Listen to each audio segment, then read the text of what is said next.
Welcome to the Salmon Runs YouTube. Enjoy the video. You start by creating the project grid, enter tasks in column, and put start dates next to them.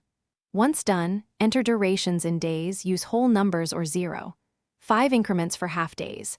Make sure the sheet's project start date is set at the top so formulas align. This controls all bars. You should save the file as XLSX or XLSM if macros are used, and enable the template's calendar settings. This matters because working hours versus calendar days change bar placement. Next, link tasks by adding predecessor ID in a single column and explain why. Dependencies shift dates automatically when predecessors change. Then create the visual bars. Use a stacked bar chart or conditional formatting with helper columns that calculate offset from project start. Make sure each helper formula references the same start cell and uses network days if you exclude weekends. This keeps bars accurate.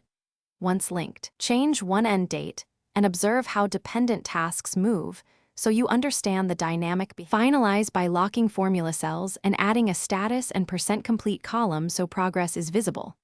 Once done, clean up the chart appearance, add a legend, set colors for critical tasks, and set print area to fit to page width.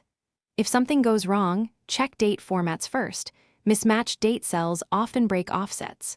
Also review Excel's error checker for circular references because links that reference each other will stop automated shifting. Fixing that restores proper scheduling behavior. Thanks for watching. Consider subscribing if we helped you.